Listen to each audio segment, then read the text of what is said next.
ആളുകൾക്ക് ഒരു പാടാവാൻ വേണ്ടിയിട്ടാണ് നവംബർ 4-ാം തീയതി മോളുടെ ബർത്ത്ഡേ ആയിരുന്നു. 3-ാം തീയതി ഞാനും പൊന്നൂസും കൂടിയിട്ട് ഞങ്ങള് വയനാട്ടിൽ പോയി ഒരു റീല് ചെയ്തു. ഈ കമ്മട്ടിയുടെ പശ അങ്ങനെ പൊട്ടിക്കാൻ പോകുന്നത്. സുധേ, ഇത് ജോബി ചോദിച്ചോണ്ടായിരുന്നു. ഇന്നൊരു അല്പം സന്തോഷമാണോ സങ്കടം അറിയില്ല. എങ്കിലും ചില ആളുകൾക്ക് ഇപ്പോഴും നമ്മൾ സോഷ്യൽ മീഡിയ ഉപയോഗിക്കാൻ അറിയുന്നതിൻ്റെ ഒരു ഉദാഹരണമാണ്. അതേസമയം തന്നെ സോഷ്യൽ മീഡിയ അങ്ങനെ ഉപയോഗിക്കാൻ അറിയാത്തവർക്ക് അല്ലെങ്കിൽ ഇത് മനഃപൂർവ്വം ഉപയോഗിക്കുന്നവർക്കുള്ളൊരു ഗംഭീര പാഠം കൂടിയാണ് ഇപ്പോഴും വീഡിയോ. ജോബി ചോദിച്ചോണ്ട് അദ്ദേഹത്തിന്റെ മകളുടെ പിറന്നാളിന്റെ അന്ന് വയനാട് പോയിട്ട് എന്തോ ഒരു ചെറിയ ചെടിയൊക്കെ പറിച്ച് അത് പൊട്ടിച്ച് അതിനുള്ളിൽ കൂടി ഇങ്ങനെ പൊള്ളൊക്കെ ഉണ്ടാക്കി കളിക്കുന്ന ഒരു ബബിൾസ് ഒക്കെ ഉണ്ടാക്കി കളിക്കുന്ന ഒരു വീഡിയോ ഇട്ടായിരുന്നു.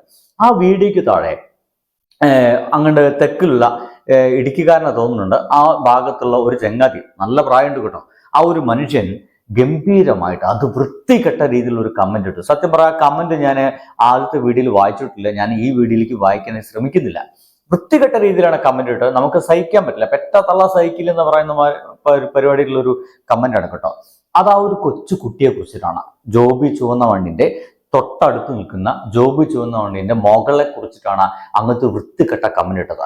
ആ കമന്റ് ഇട്ട സമയത്ത് തന്നെ സോഷ്യൽ മീഡിയയിൽ പൊക്കി പല ആൾക്കാരും ഇതിനെ കുറിച്ചൊക്കെ വീഡിയോ ചെയ്തായിരുന്നു. ഇത്തരത്തിലുള്ള ആളുകളൊന്നും വെറുതെ വിടരുത്. അദ്ദേഹത്തിന്റെ ഫോട്ടോയും അടക്കം സ്വന്തം ID എന്നാണ് ഈ ചെങ്ങാതി ആ ഒരു കമന്റ് ഇട്ടത് എന്നുള്ളതാണ് ഏറ്റവും വലിയ അത്ഭുതം. അപ്പൊ തന്നെ മനസ്സിലാക്കാം, ഇത്തരത്തിലുള്ള ബാഡ് കമന്റ് ഒക്കെ ഇടുന്ന ഒരുപാട് IDs നമ്മുടെ നാട്ടിലുണ്ട്. ഈ IDക്കൊന്നും തലയും വാലൊന്നും ഉണ്ടാവില്ല. പക്ഷേ ഈ ചെങ്ങാതിക്ക് ഇതിനെപ്പറ്റി സാമാന്യ ധാരണ പോലുമില്ല. ഇത് അയാൾ പേഴ്സണലായിട്ട് കാണുമെന്ന് വിചാരിച്ചിട്ടാണോ, ഇനി എന്ത് വിചാരിച്ചിട്ടാണ്, ഇനി വല്ല സെക്ഷൽ ഫ്രസ്ട്രേഷന്റെ ഭാഗമായിട്ടാണോ ഇത്ര കമന്റ് ഇട്ടെന്ന് അറിയാം. നല്ല പ്രായമുണ്ട്. എന്തായാലും ആ കമന്റ് ഇട്ടതിന്റെ ഭാഗമായിട്ട് ജോബി ചുവന്ന മണ്ണ് നേരെ പോയിട്ട് കേസ് കൊടുത്തു. ആ കേസ് കൊടുത്തു കഴിഞ്ഞ ശേഷമുള്ള ചില ദൃശ്യങ്ങളാണ് നിങ്ങൾ മുമ്പിലേക്ക് ഇനി കാണാൻ പോകുന്നത്. അപ്പൊ ഇത് ചില ആളുകൾക്ക് ഒരു പാടാവാൻ വേണ്ടിയിട്ടാണ് നവംബർ 4-ാം തീയതി മോളുടെ ബർത്ത്ഡേ ആയിരുന്നു. 3-ാം തീയതി ഞാനും പൊന്നൂസും കൂടിയിട്ട് ഞങ്ങള് വയനാട്ടിൽ പോയി ഒരു റീല് ചെയ്തു. ഈ കമ്മട്ടിയുടെ പശ അങ്ങനെ പൊട്ടിക്കാൻ പോകുന്ന ഒരു സംഭവമാണ്. അതിന്റെ അടിയിൽ ഒരു നെഗറ്റീവ് കമന്റ് എഴുതി മോളെ പറ്റിയിട്ട്. അതായത് ഒരു മക്കളെ സ്നേഹിക്കുന്ന മാതാപിതാക്കൾക്ക് ആർക്കും വായിക്കാൻ പറ്റാത്ത രീതിയിലൊരു കമന്റ് ആയിരുന്നു. രാജാക്കാടുള്ള ഒരു ജോയി എന്ന് പറയുന്ന ആള് കാത്തു നിന്ന് ആളിതെ അകത്തുനിന്ന് പുറത്തേക്ക് വരുന്നുണ്ട്. അപ്പൊ ഇതാണ് ആ കമന്റ് ഇട്ട വ്യക്തി. ചേട്ടാ, ഒരു കാര്യം ചോദിച്ചോട്ടെ, ചേട്ടൻ എന്നെ അറിയോ?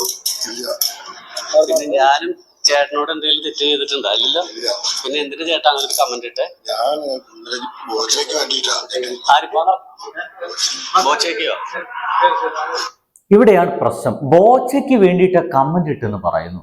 രണ്ട് കാര്യമാണ്. ഇയാൾ ചോദിക്കുന്നുണ്ട്, ചേട്ടാ ചേട്ടൻ എന്നെ അറിയോ? അറിയില്ല. ഞാൻ ചേട്ടൻ തമ്മിൽ വല്ല പ്രശ്നമുണ്ടോ? ഇത് ചോദിക്കുന്ന ചോദ്യം ഏതാണ്. ഞാൻ ചേട്ടൻ തമ്മിൽ വല്ല പ്രശ്നമുണ്ടോ? ഇല്ല. അദ്ദേഹം വളരെയധികം ദയനീയമായ രീതിയിലാണ് പറയുന്ന ആ പ്രായം ചെന്ന ചങ്ങാതി. പിന്നെ എന്തിനാണ് ചേട്ടാ അങ്ങനത്തെ ഒരു കമന്റ് ഇട്ടെ എന്ന് പറഞ്ഞപ്പോൾ ഞാൻ ബോച്ചയ്ക്ക് വേണ്ടിയിട്ടാണ് കമന്റ് ഇട്ടെ.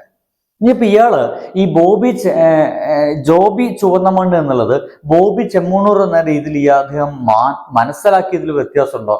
ബോച്ചയുടെ വീഡിയോയ്ക്ക് താഴെ പോയി കമന്റ് ഇട്ടതാണ്. കാരണം ബോച്ച ഇങ്ങനത്തെ നെഗറ്റീവ് കമന്റുകളൊക്കെ വളരെ പറയുന്ന ഒരു മനുഷ്യനാണ്. നെഗറ്റീവ് രീതിയിൽ തന്നെ വീഡിയോ ചെയ്യും, നെഗറ്റീവ് ആക്ഷനുകളൊക്കെ കാണിച്ചിട്ട് വീഡിയോ ചെയ്യും. ആ ഒരു മടിയില്ലാത്ത മനുഷ്യനാണ്. ഇനിയിപ്പോ അയാൾക്ക് വീഡിയോയ്ക്ക് താഴെ ഈ ചെങ്ങാതി പോയിട്ട് കമന്റ് ഇട്ടതാണോ?